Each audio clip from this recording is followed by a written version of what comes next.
kelas 12 SMK Nasional Bandung, selamat datang di tahun terakhir kalian bersekolah di SMK Nasional.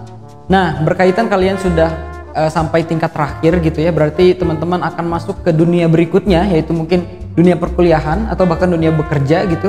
Maka ada materi-materi yang mungkin ya rasa-rasanya layak atau tepat untuk disampaikan kepada teman-teman.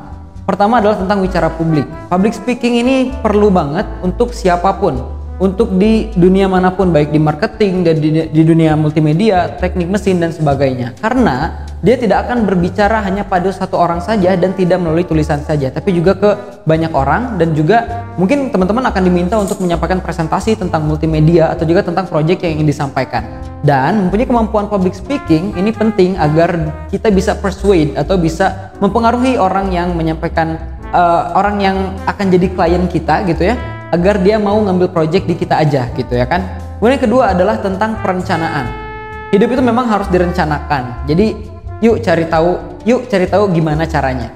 Karena kalau teman-teman tahu ya, ada sebuah serial Netflix namanya Money Heist gitu ya. Dia profesor dan juga teman-temannya berusaha untuk mengambil harta yang ada di Royal Mint gitu dan juga Bank of Spain gitu. Nah, yang perlu kita ketahui adalah untuk melakukan suatu hal yang buruk, pencurian, kejahatan aja mereka merencanakannya secara detail. Apalagi untuk merencanakan kehidupan, apalagi dalam hidup kita gitu. Jadi perencanaannya harus baik, matang, dan kalau bisa detail itu lebih bagus. Yang ketiga adalah tentang ekspektasi. Kadang ekspektasi ini bisa beragam, baik dari orang tua ataupun dari kita sendiri. Nah, ini harus dikelola biar kita tenang dan juga paham gimana cara mendapatkan ekspektasi yang kita pikirkan. Yang keempat, nanti akan ada kutipan juga tentang topik yang akan kita sampaikan pada hari ini. Pertama, wicara publik atau dalam bahasa Inggrisnya public speaking. Biar pas ngomong di depan kita nggak garing ya. Nah, seperti biasa, komunikasi efektif itu penting ketika public speaking. Jadi komunikasi efektif ini tidak hanya untuk beradaptasi dengan teman-teman saja, kalau teman-teman sempat nonton video yang kelas 10. Tapi juga untuk komunikasi efektif bersama ketika teman-teman berbicara di depan publik dengan banyak orang. Yaitu rumusnya adalah ini, reach, respect, empathy, audible, clarity, dan humble. Contohnya, maksudnya kayak gimana? Respect. Respect ini artinya memberi hormat pada orang yang sedang berbicara. Jadi ketika saya berbicara, teman-teman kalau bisa sih tidak sedang melakukan hal-hal lain yang mengganggu ya. Kayak misalnya lagi main games gitu, atau misalnya sedang melihat tonton atau video-video lainnya. Tapi coba difokuskan pikirannya, beri hormat pada orang yang berbicara meskipun orang tersebut tidak ada di sana.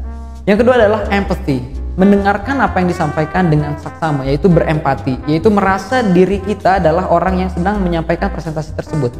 Bayangkan ketika saya menyiapkan materi ini dari tadi pagi gitu, bahkan dari tadi malam, agar saya berusaha materi ini dapat teman-teman terima gitu. Nah, kalau misalnya teman-teman bisa memposisikan diri teman-teman sebagai saya gitu, mungkin teman-teman juga akan merasa, oh ini nih saya harusnya berempati dan juga menghargai apa yang dilakukan orang lain. Jadi empati itu berkaitan dengan bagaimana cara kita menghargai orang lain. Yang keempat adalah audible atau bisa terdengar secara jelas ketika kita berbicara. Nah, di audible ini ada terbagi menjadi beberapa faktor, yaitu SPAI, ada speed, power, intonation, dan juga articulation. Yang pertama, speed. Gimana caranya kita berbicara dengan tenang dan tidak terlalu cepat. Kalau terlalu cepat nanti tidak akan terdengar. Kalau saya ngomong kayak gini, dengar nggak? Nah, kan tidak terdengar kan karena terlalu cepat. Tapi kalau saya ngomong kayak gini kan lama pisan ya, kayak Agim, betul tidak? Betul ya gitu ya. Yang kedua, tentang power atau bertenaga dan terdengar antusias saat berbicara.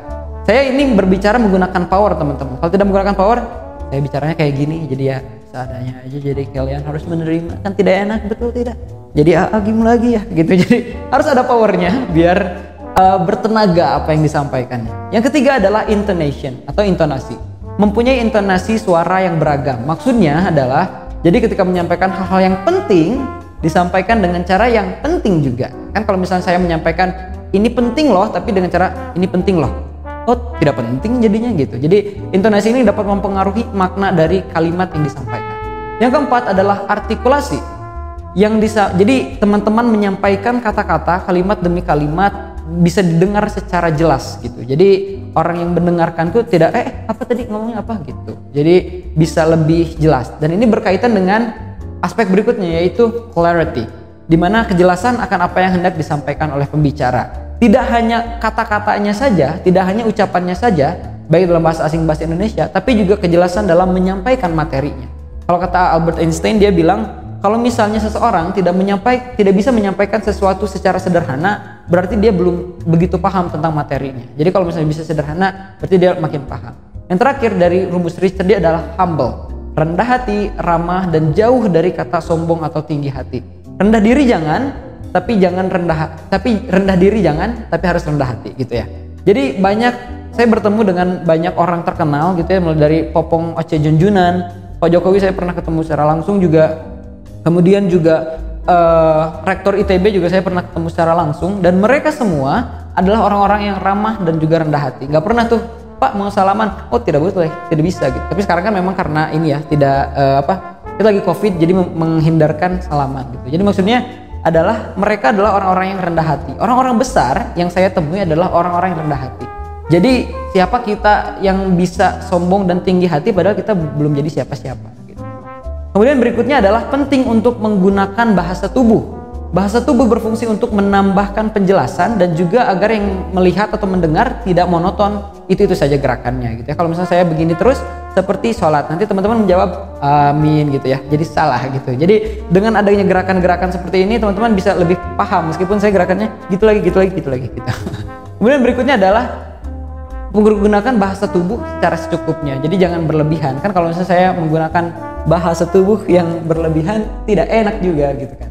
Oke, itu tadi kita udah bahas tentang wicara publik. Namun pada akhirnya gimana pun juga wicara publik itu penting dan juga bisa teman-teman lakukan kalau misalnya jam terbangnya sudah tinggi, akan makin mahir kalau misalnya makin tinggi. Nah, gimana biar jam terbangnya makin tinggi? Tidak harus dengan mengikuti kompetisi, teman-teman. Bisa salah satu caranya ya mengikuti kompetisi. Tapi bisa juga dengan ketika seminar tanya jawab, teman-teman bertanya, bisa juga itu. Atau bahkan sesederhana ketika teman-teman bercerita kepada teman-teman dekat kita gitu ya, atau kepada sahabat-sahabat, atau bahkan kepada keluarga. Menceritakan sesuatu misalnya tentang pacar, misalnya tentang suatu kejadian yang lucu gitu. Kalau misalnya mereka bisa menanggapinya dengan ekspektasi kita gitu ya, kayak misalnya ternyata mereka ketawa juga karena kita sedang berusaha untuk menyampaikan materi yang menyenangkan, berarti kita berhasil menyampaikan wicara publik dengan cara yang tepat dan benar. Berikutnya adalah tentang perencanaan. Franklin J. Roosevelt pernah bilang, if you fail to plan, you plan to fail. Kalau kamu gagal untuk merencanakan sesuatu, maka kamu merencanakan kegagalan.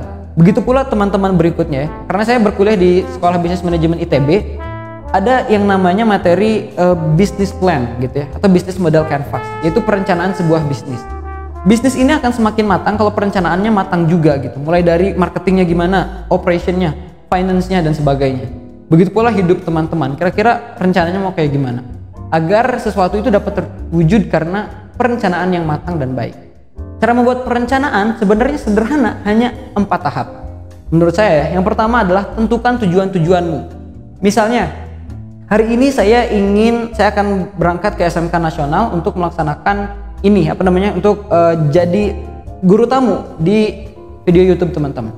Maka saya melakukan persiapan saya yaitu dengan membuat sebuah video. Nah, ini kita akan masuk ke tahap kedua, yaitu buat perencanaan dengan jangka pendek, menengah, dan panjang. Ini untuk kehidupan bisa jangka pendek, menengah, panjang. Nah, dari sana karena saya tahu hari ini tujuan saya untuk menyampaikan informasi kepada teman-teman, maka saya menyiapkan materi ini, presentasi ini yang akan saya sampaikan. Yang ketiga adalah breakdown atau buat langkah-langkah kecil dari setiap tujuan. Kayak misalnya karena saya akan menyampaikan materi 3 kelas 10, 11, dan 12, maka saya akan membaginya. Untuk kelas 10 saya akan ngerjain dari jam 9 sampai 10 malam misalnya. Kelas 11 dan 12 besoknya aja dari jam 5 sampai jam 6, dan kelas 12 jam 6 sampai jam 7, misalnya kayak gitu. Dan yang terakhir adalah lakukan kontrol dan cek progres perencanaanmu. Kira-kira udah nyampe mana nih progres dan perencanaannya. Salah satu contohnya misalnya bisa teman-teman temukan di sini ya. Ini dia. Misalnya ada jadwal nih dari jam 7 sampai jam 8 pagi misalnya, ini perencanaan yang akan kita lakukan. Ini kayak jadwal pelajaran seperti biasa gitu ya.